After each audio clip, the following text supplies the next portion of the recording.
भाद्रपद कृष्ण अष्टमी को श्री कृष्ण जन्माष्टमी कहते हैं, क्योंकि यह दिन भगवान श्री कृष्ण का जन्म दिवस माना जाता है। इसी तिथि की घनघोर अंधेरी आधी रात को रोहिणी नक्षत्र में मथुरा के कारागार में वासुदेव की पत्नी देवकी के गर्भ से भगवान श्री कृष्ण ने जन्म लिया था। यह तिथि उसी शुभ घड़ी की याद दिलाती है और सारे देश में बड़ी धूमधाम से मनाई जाती है। जन्माष्टमी के दिन भगवान श्री कृष्ण की जन्म संबंधी कथा भी सुनते सुनाते हैं, जो इस प्रकार है। द्वापर युग में भोजवंशी राजा उग्रसेन मथुरा में राज्य करता था। उसके आतताई पुत्र कंस ने उसे गद्दी से उतार दिया और स्वयं मथुरा का राजा बन बैठा। कंस की एक बहन देवकी थी, जिसका विवाह वासुदेव नामक यदुवंशी सरकार से हुआ था। एक समय कंस अपनी बहन देवकी को उसकी ससुराल पहुंचाने जा रहा था। रास्ते में आकाशवाणी हुई, हे कंस, जिस देवकी को तू बड़े प्रेम से ले जा रहा है, उसी में तेरा काल बसता है।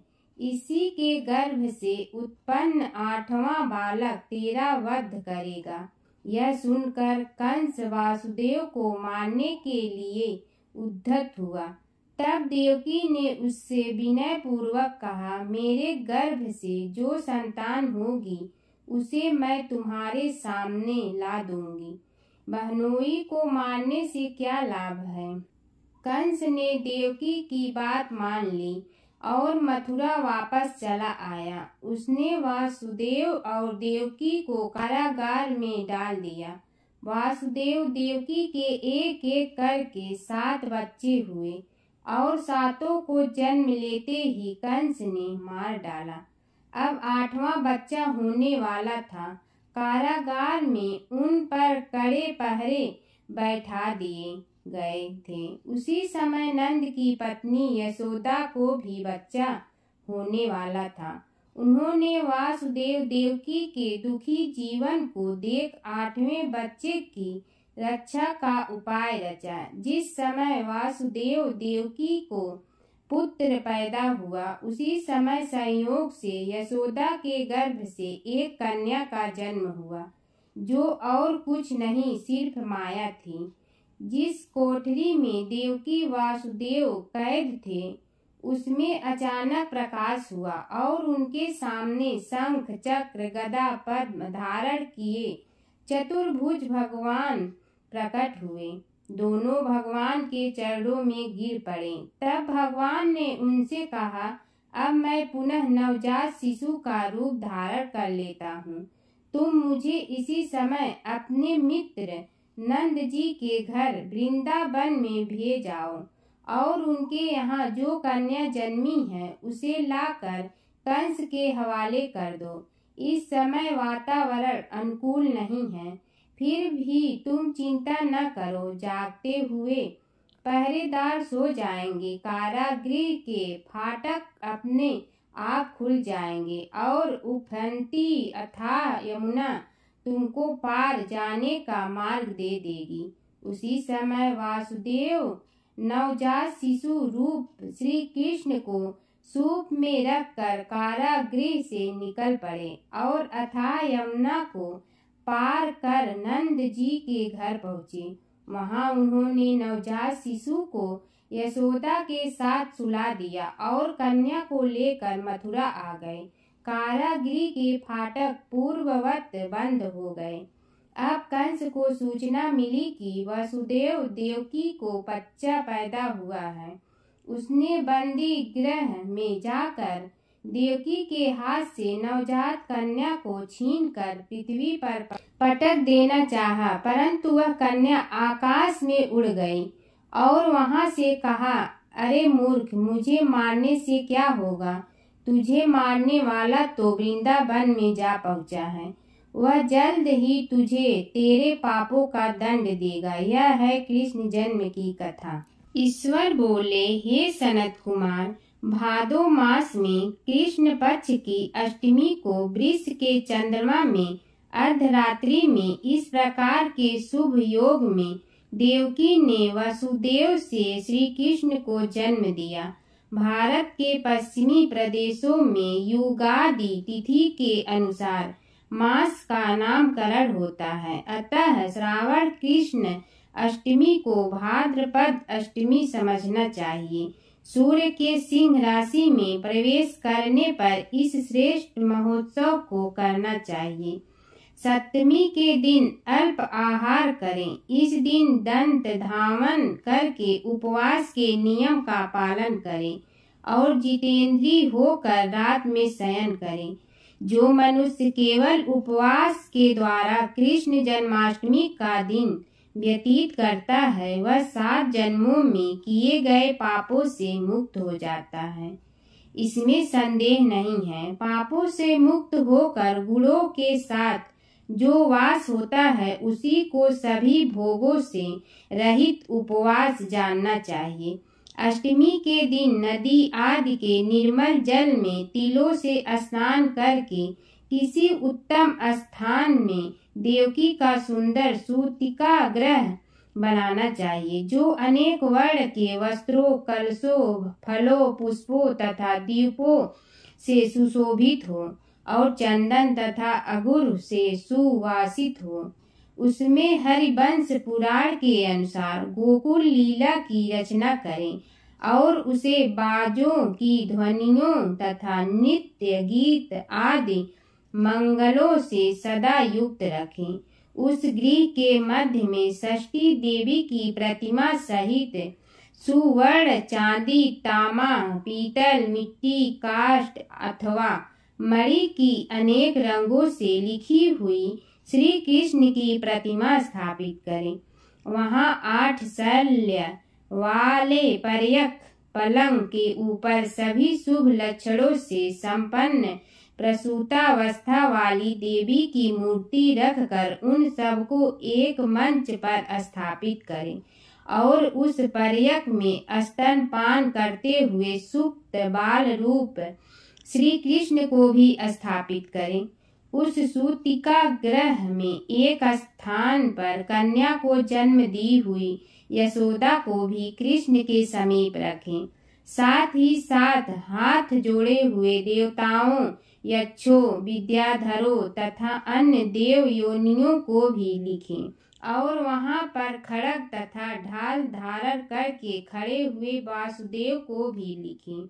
इस प्रकार कश्यप के रूप में अवतीर्ण वासुदेव जी अदिति स्वरूपा, देवकी शेषनाग के अवतार, बलराम अदिति के ही अंश से प्रादुर्भूत, यशोदा दक्ष प्रजापति के अवतार, नंद ब्रह्मा के अवतार, गर्गाचार्य सभी अप्सराओं के रूप में प्रकट, गोपिका वृंद देवताओं के रूप में जन्म लेने वाले गोपगण, काल नेमी स्वरूप कंस, उस कंस के द्वारा ब्रज में भेजे गए वृषासुर, वत्सासुर, कुवलयापीठ, केसी आदि असुर, हाथों में शास्त्र लिए हुए दानव तथा यमुना दह में स्थित कालिया नाग, इन सबको वहां चित्रित करना चाहिए।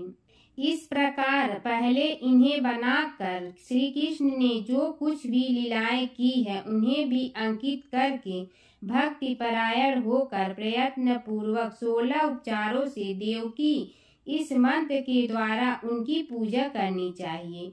वेणु तथा वीणा की ध्वनि के द्वारा गान करते हुए प्रधान किन्नरों से निरंतर जिनकी स्तुति की जाती है, हाथों में भृंगारी, दर्पण, दूर्वा, दधि, कलश लिए हुए किन्नर जिनकी सेवा कर रहे हैं, जो शैया के ऊपर सुंदर आसन पर भली भांति विराजमान हैं, जो अत्यंत प्रसन्न मुख मंडल वाली हैं तथा पुत्र से शोभायमान हैं, वे देवताओं की माता तथा विजय सुता देवी देवकी अपने पति वासुदेव सहित सुशोभित हो रही हैं।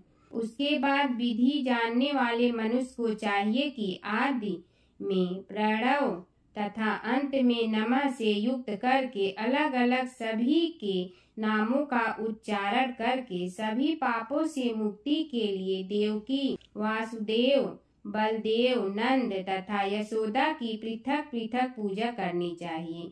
उसके बाद चंद्रमा के उदय होने पर श्री हरि का स्मरण करते हुए चंद्रमा को अर्घ्य प्रदान करें। इस प्रकार कहना चाहिए, हे क्षीर सागर से प्रादुर्भूत हुए अग्निगोत्र में उत्पन्न आपको नमस्कार है। हे रोहिणी कांत, मेरे इस अर्घ को आप स्वीकार कीजिए। देवकी के साथ वासुदेव, नंद के साथ यशोदा, रोहिणी के साथ चंद्रमा और श्री कृष्ण के साथ बलराम की विधिवत पूजा करके मनुष्य कौन सी परम दुर्लभ वस्तु को नहीं प्राप्त कर सकता है। कृष्ण जन्माष्टमी का व्रत 1 करोड़ एकादशी व्रत के समान होता है।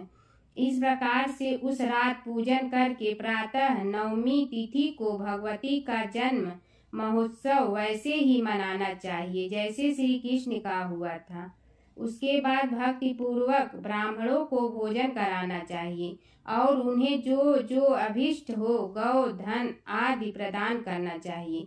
उस समय यह कहना चाहिए, श्री कृष्ण मेरे ऊपर प्रसन्न हो। गौ तथा ब्राह्मण का हित करने वाले आप वासुदेव को नमस्कार है।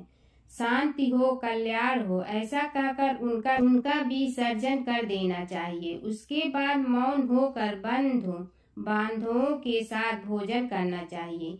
इस प्रकार जो प्रत्येक वर्ष विधान पूर्वक कृष्ण तथा भगवती का जन्म महोत्सव मनाता है वह यथोशक्ति फल प्राप्त करता है। उसे पुत्र, संतान, आरोग्य तथा अतुल सौभाग्य प्राप्त होता है। वह इस लोक में धार्मिक बुद्धि वाला होकर मृत्यु के बाद वैकुंठ लोक को जाता है। हे सनत कुमार, अब इसके उद्यापन का वर्णन करूंगा।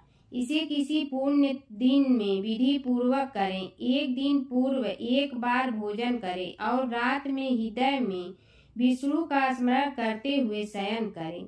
इसके बाद प्रातः काल संध्या आदि कृत्य संपन्न करके ब्राह्मणों स्वास्थ्य वाचन कराएं और आचार का वर्ण करके रीति जनों की पूजा करें। इसके बाद वित्त साठ्य से रहित होकर 1 पल अथवा उसके आधे अथवा उसके भी आधे पल सुवर्ण की प्रतिमा बनवानी चाहिए और इसके बाद रचित मंडप में मंडल के भीतर ब्रह्मा आदि देवताओं की स्थापना करें। इसके बाद वहां तांबे अथवा मिट्टी का 1 घट स्थापित करें और उसके ऊपर चांदी का बांस का 1 पात्र रखें। उसमें गोविंद की प्रतिमा रखकर वस्त्र से आच्छादित करके व्यक्ति 16 उपचारों से वैदिक तथा तांत्रिक मंत्रों के द्वारा विधिवत पूजन करे। इसके बाद शंख में पुष्प, फल, चंदन तथा नारिकेल फल सहित शुद्ध जल लेकर पृथ्वी पर घुटने टेक कर यह कहते हुए देवकी सहित भगवान श्री कृष्ण को अर्घ्य प्रदान करें। कंस के वध के लिए, पृथ्वी का भार उतारने के लिए, कौरवों के विनाश के लिए तथा दैत्यों के संहार के लिए आपने अवतार लिया है। हे हरे, मेरे द्वारा प्रदत्त इस अर्घ को आप देवकी सहित ग्रहण करें। बुद्धिमान को चाहिए कि चंद्रमा को पूर्वोक्त विधि से अर्घ प्रदान करें। पुनः भगवान से प्रार्थना करें, हे जगन्नाथ, हे देवकी पुत्र, हे प्रभु, हे वासुदेव पुत्र, हे अनंत, आपको नमस्कार है। भवसागर से मेरी रक्षा कीजिए। इस प्रकार देवेश्वर से प्रार्थना करके रात्रि में जागरण करना चाहिए। पुनः प्रातः काल शुद्ध जल में स्नान करके जनार्दन का पूजन खीर, तिल और घृत से मूल मंत्र के द्वारा भक्ति पूर्वक 108 आहुतियां देकर पुरुष सूक्त से हवन करे और पुनः इदम विष्णु चक्र में इस मंत्र से केवल घृत की आहुतियां देनी चाहिए। पुनः पूर्णाहुति देकर तथा होम से संपन्न करने के तब आभूषण तथा वस्त्र आदि से आचार की पूजा करनी चाहिए। उसके बाद व्रत की संपूर्णता के लिए दूध देने वाली सरल स्वभाव वाली बछड़े से युक्त उत्तम लक्षणों से संपन्न सोने की सींग, चांदी के खीर, कांस्य की दोहनी, मोती की पूंछ, ताम्र की पीठ तथा सोने के घंटे से अलंकृत की हुई एक कपिला गौ को वस्त्र से आच्छादित करके दक्षिणा सहित दान करना चाहिए। इस प्रकार दान करने से व्रत संपूर्णता को प्राप्त होता है। कपिला गौ के अभाव में अन्य गौ भी दी जा सकती है। इसके बाद द्वितीय जनों को यथा योग्य दक्षिणा प्रदान करें। इसके बाद 8 ब्राह्मणों को भोजन कराएं और उन्हें भी दक्षिणा दे। पुनः सावधान होकर जल से परिपूर्ण कलश ब्राह्मणों को प्रदान करें और उनसे आज्ञा लेकर अपने बंधुओं के साथ भोजन करें। हे ब्रह्मपुत्र, इस प्रकार व्रत का उद्यापन कृत्य करने पर वह बुद्धिमान मनुष्य उसी क्षण पाप रहित हो जाता है और पुत्र पौत्र से युक्त तथा धन धान से संपन्न होकर बहुत समय तक सुखों का उपभोग कर अंत में वैकुंठ प्राप्त करता है।